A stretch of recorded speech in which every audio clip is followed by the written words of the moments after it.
Hello, good morning mga kabinet. Mega love shoutout po at mega love shoutout sa ating butihing mga founders.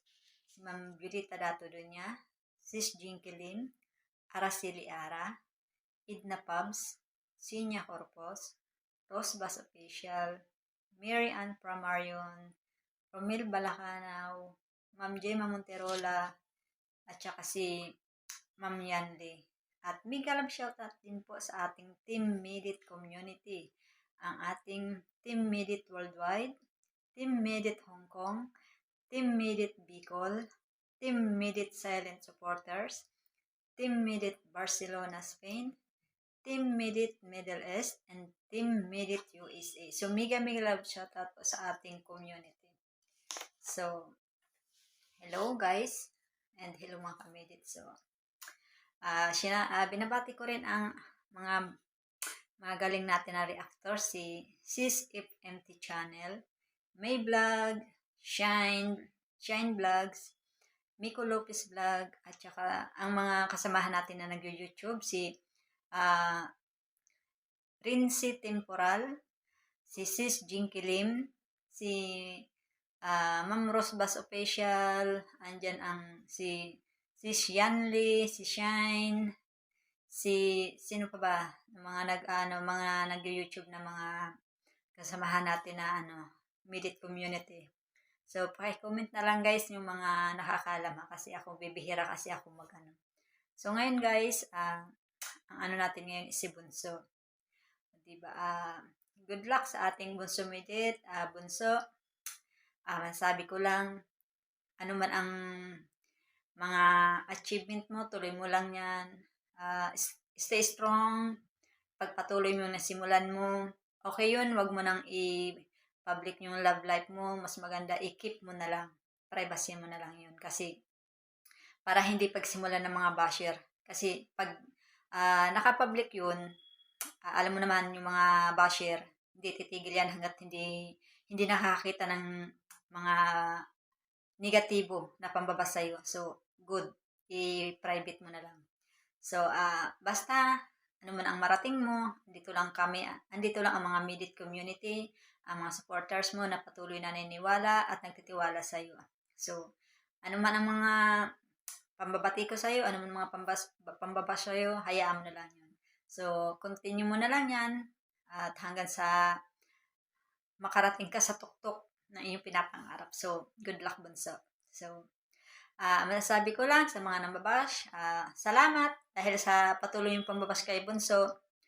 So, mas lalong nadidiscover si Bunso. So, kasi hindi naman porket basher, hindi sila nakakatulong. So, nakakatulong din sila kasi, syempre, nagpo-promote din sila di ba? Nagpo-promote din sila, guys. At tingnan nyo yung sigads na to, si Litchi Plant Girl. Panoorin nyo to kasi ganyan. Di ba? Kahit na nambabash sila, so, malaki pa rin natutulong kay Bunso. Di ba, malay natin, dahil sa pambabas nila kay Bunso, biglang mas umangat pa si Bunso, di ba? So, kaya hayaan na lang natin yun. Sabi nga ni Bunso, wag na natin silang pasinin, wag natin silang patulan. So, kahit na, kasi, kinaiinisan nila ang pananalita ni Bunso, ang kilos ni Bunso, diyan sila naiinis So, para sa akin, Bunso, hayaan mo lang yun, kahit anong sabihin nila. Kasi diyan ka namin nakilala Yung pagsasalita ni Bunso is natural na yun, di ba guys? Yung pananamit niya, yung pagkilos niya, natural na yun. Kahit simula pa man nung siya ni Kalinga Prab Ganon talaga siya manalita Di ba? So, wala tayong dapat na baguhin sa pagkatao ni Bunso kasi yan na yun. Ang gawin na lang natin is tiwala. Kasi yun lang importante na support na maibibigay natin. So, hindi man tayo nakakabigay ng financial, yung support na lang natin. Ako, hindi ko man maibigay yung financial, pero yung support, yung panonood ng mga video ni Bunso na pag hindi pag-skip, laking tulong na yun sa, laking tulong na yun kay Bunso, guys. So, kaya yung mga, manonood, guys, wag natin i-skip yung ads ni Bunso. Hayaan natin yun kasi yun ang maitutulong natin sa kanya.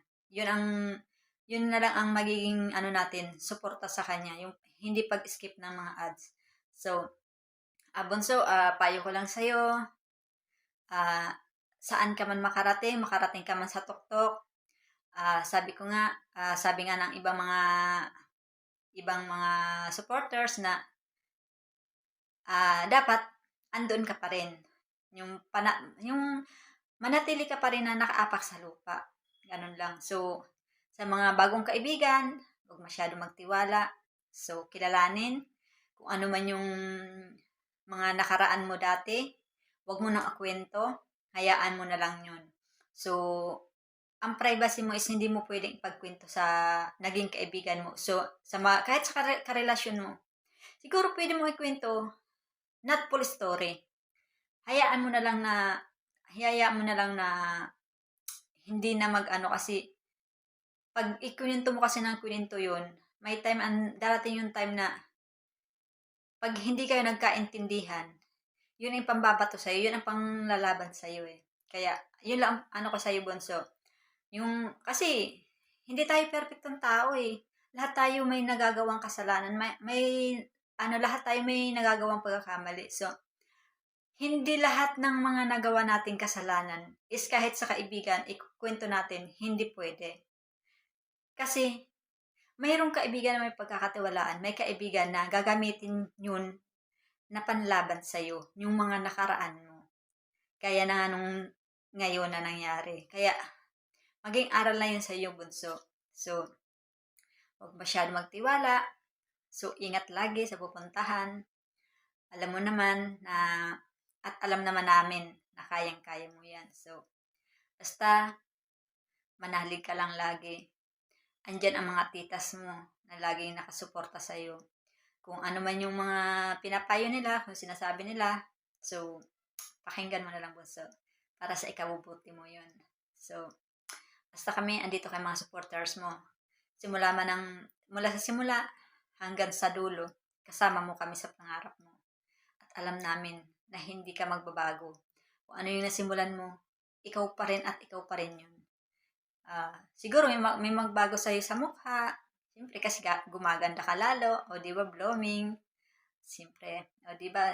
Siguro kung may mabago man yun sa pananamit.